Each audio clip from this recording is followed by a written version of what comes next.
Thank you for everyone who's with us. I'm Valentin Pugachev, and the topic of today's briefing is renewal of Ukrainian media broadcasting on Ukrainian-controlled territories of Luhansk and Donetsk regions. The National Council on TV and Radio, before the beginning of the 8-12,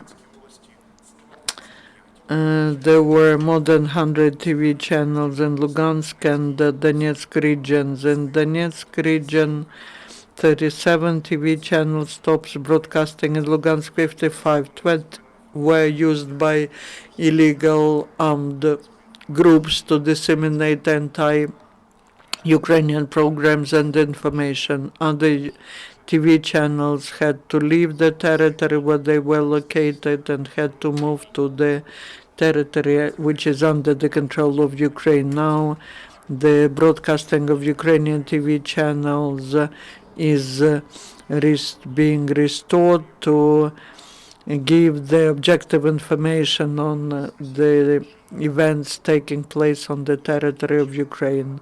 How are the TV channels coming back to their activities?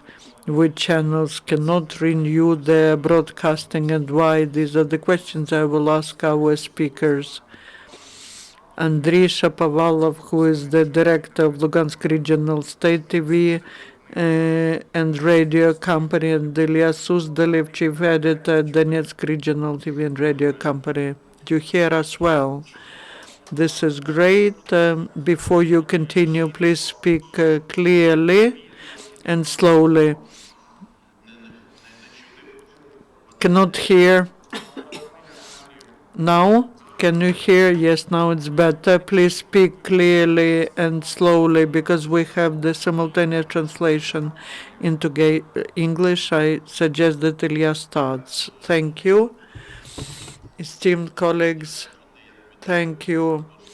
We are renewing the work of Kramatorsk State TV and Radio Broadcasting Company.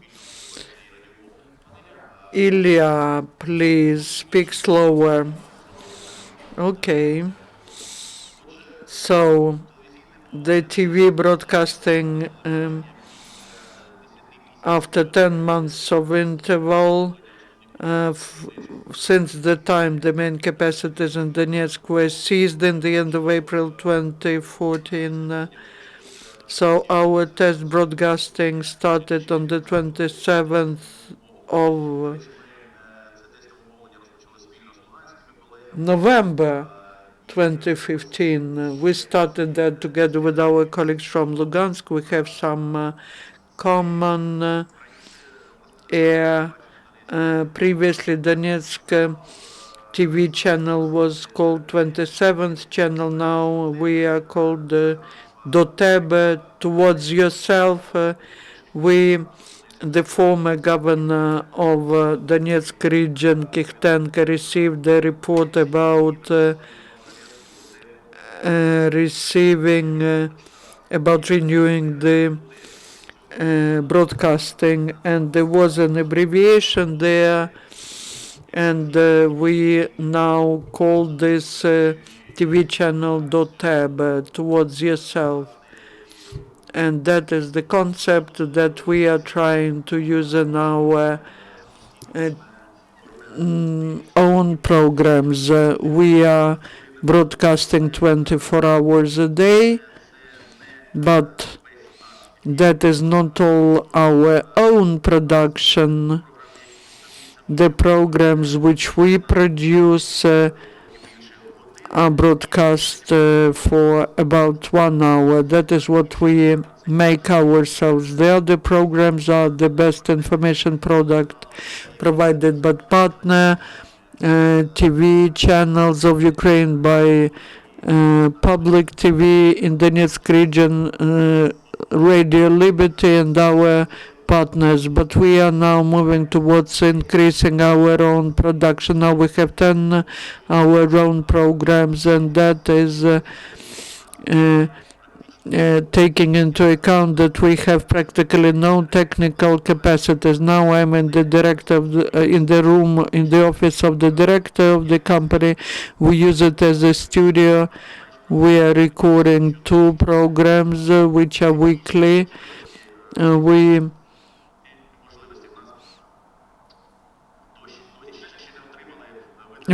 have not received the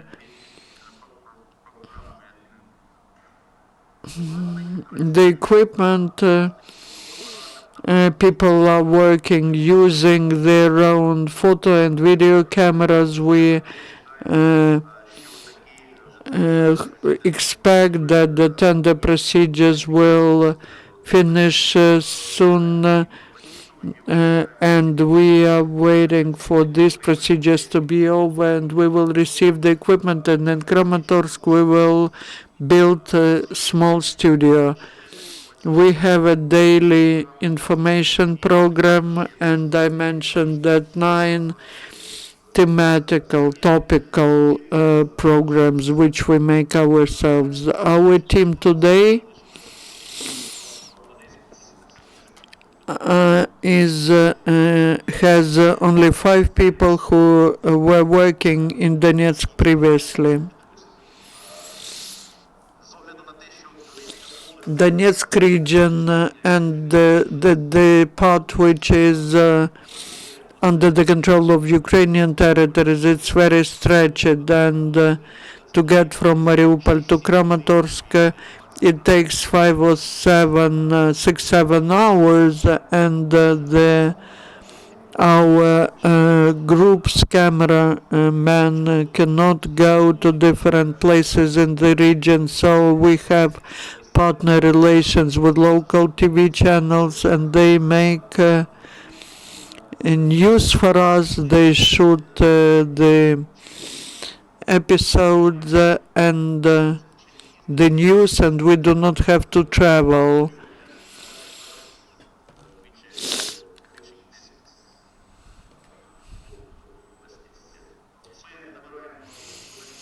We are hiring journalists. We are still forming our team. But my colleague from Luhansk region will confirm that all these military actions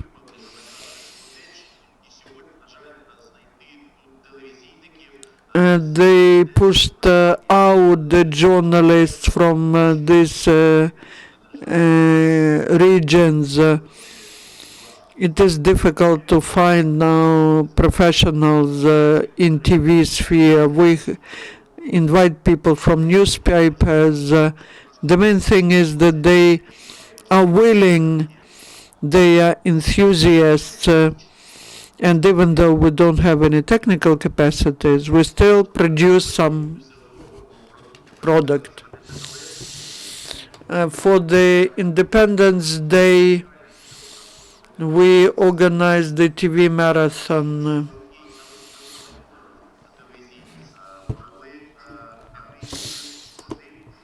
We were broadcasting just from the street.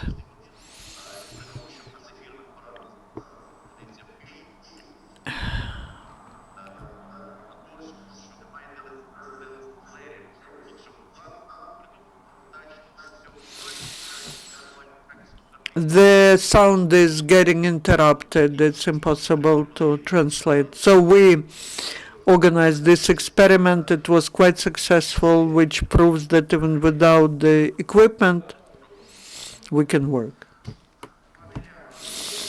Can you hear me, Ilya? Can you hear? So. I do hear. Just one specifying question to you. Whether you have any data about the oblast, what is the audience in general watching you and listening to Ukrainian radio? We have no possibility to measure the audience, but each month, we resume our broadcasting in one more city or town. For example, recently we managed to cover Mariupol, Volnovakha, Slavyansk, Kramatorsk.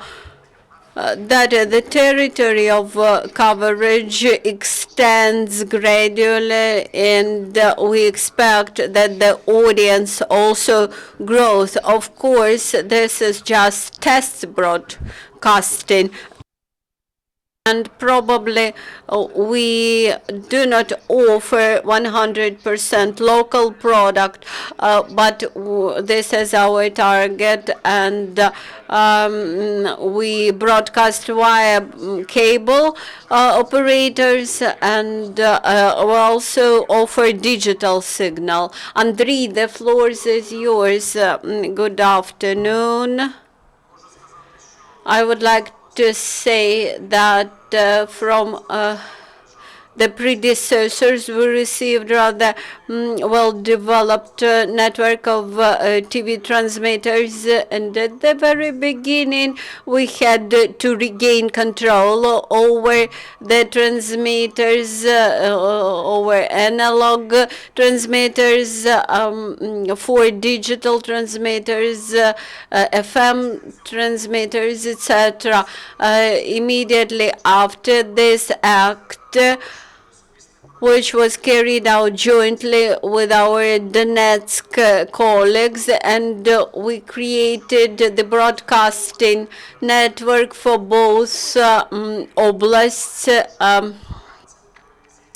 As of today, we have 12 analog TV TV transmitters and 2 additional FM transmitters. That is, we cover all the government-controlled Luhansk Oblast, and we could be heard and seen in occupied territories. Months ago, at the frequency 95.5 FM, we are received in Luhansk, and from last Saturday, we could be heard in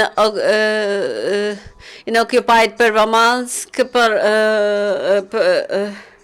Svetlohorsk, and even in Luhansk.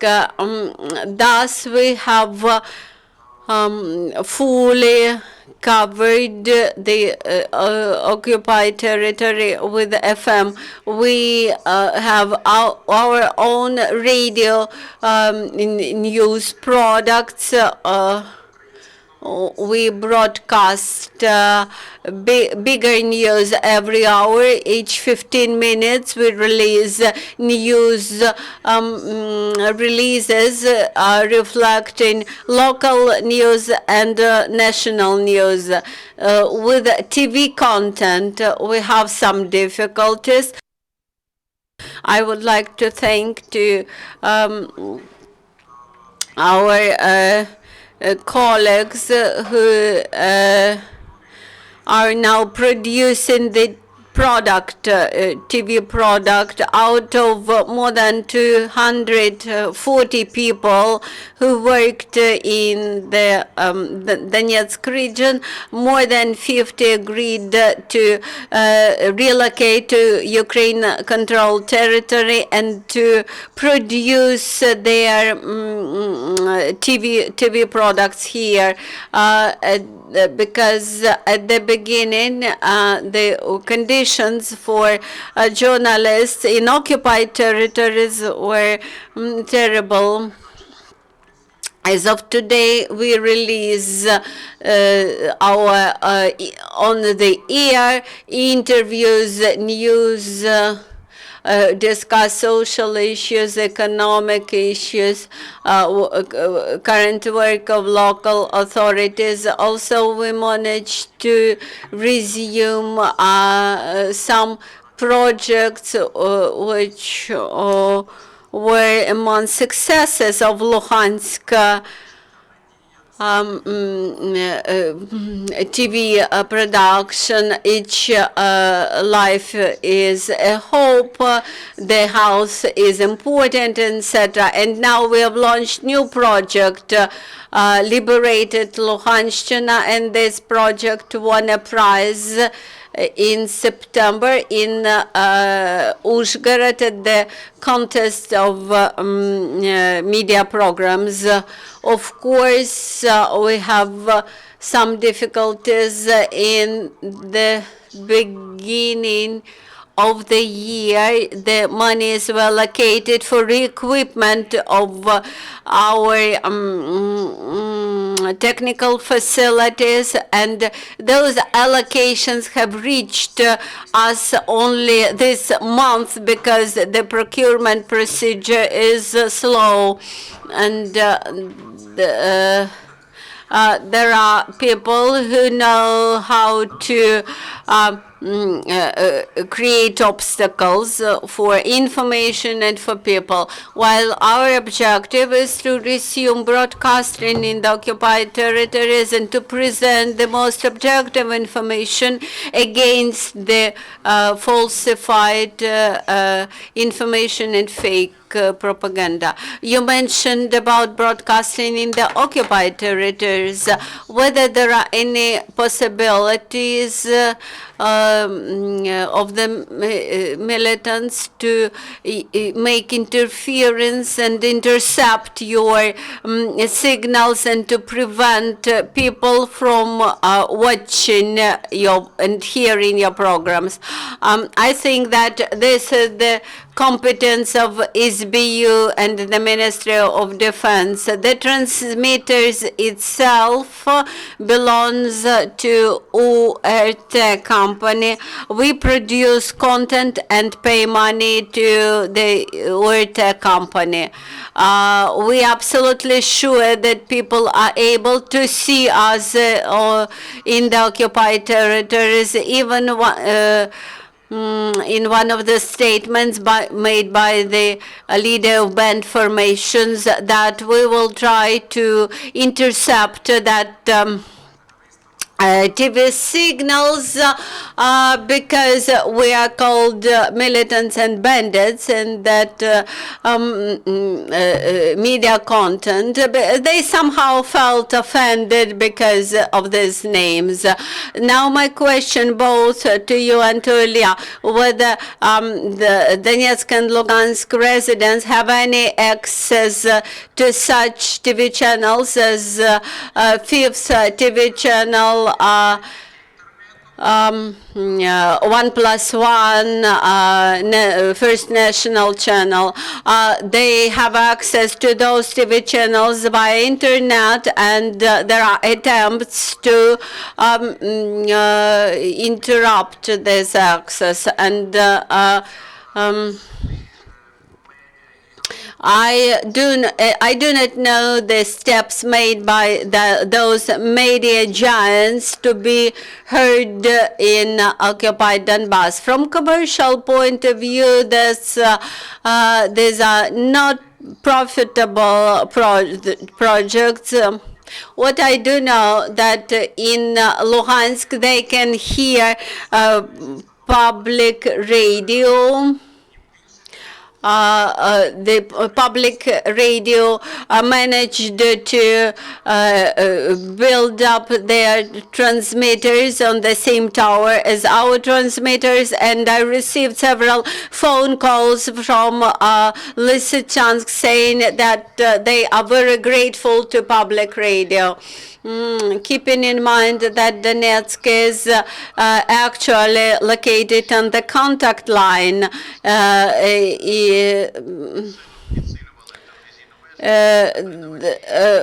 our transmitters from Volnovakha may transmit and broadcast 1+1 TV channel. That is in Donetsk. You can watch Ukrainian TV channels, although in bad quality. But yesterday, one of our colleagues came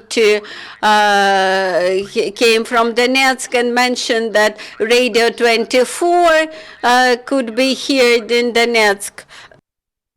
That is, in Donetsk, you can hear and watch something. For example, in Petrovsky Rayon in Donetsk, there is the highest TV tower in the region, which is more than 300 meters, and it suppresses even TV signals from Ukraine, and they broadcast DPR and LPR and Russian channels. Unfortunately, that powerful tower interferes and suppresses the signals from Ukraine. Now, are there any questions from the audience? Daria Chernousova, UCMC. My question is both to Luhansk and Donetsk Oblast TV and radio centers. What are the biggest problems of those TV and radio channels which like to quit the occupied territory and relocate to Ukrainian territory? And what is the ratio between Russian and Ukrainian TV channels and the occupied territory? I will start from the second question. If it is about occupied territories, it's about 95 to 5%. You need to understand that they have the biggest tower in Lugansk and Donetsk with the best equipment, and that is 32 digital TV channels, which are absolutely pro-Russian, and all the analog channels, plus all FM, about 20 frequencies, and only in 2 radio frequencies, if you adjust your aerial, you will be able to watch Ukrainian TV. So the first question, do you mean private TV companies, both private and state-owned? Is there any difference? I don't see it. And besides the state TV broadcasting, there was no other state TV, and we moved. Talking about communal, they are still on the territory which is subordinate to occupied local authorities. Those who wanted, they left, but not as a TV channel, as journalists, cameramen, and media specialists. As to private, I know some channels that moved away from Krasny Luch, but the biggest problems that private companies face are money, because all the network, all the equipment is there. They have to start from the beginning, from Lugansk. Quite a powerful TV company left there, based in Severodonetsk, and I know how difficult it is for them. First of all, financially, TV is the newest technologies, and it means a lot of money. I will answer the second question. I answered in my previous speech. The territory which is occupied has only DNR and Russian content, and only along the border line, along the contact line, you can get some Ukrainian signal. As to who moved, just like in Lugansk, we had our own state company. From private, I know the Donbas TV channel left, and other TV channels, but there were not many of them even in peaceful time in Donetsk. It was mostly state TV channel and 2 private TV channels. These 2 private TV channels are there. The capacities are there. And those guys from so-called DPR were even using the brands of those TV channels, like Union TV channel was owned by a famous son of a famous father, who now lives in Rostov. This TV channel with the same brand is working, is still operating in Donetsk and in other occupied cities. They never had quite a big TV network. In Gorlivka there was a communal TV channel which was owned by municipal authorities. Now they work for the authorities which are there. And the same is the situation with the newspapers. Not a single regional or municipal newspaper. Well, they are all there and they are published under the new authorities. Thank you, Ilya. Thank you, Andriy. Any more questions? No more? And then let's finish our Skype briefing. Thank you for being with us. Thank you again. Thank you. Колеги, дякую, що були з нами. Ми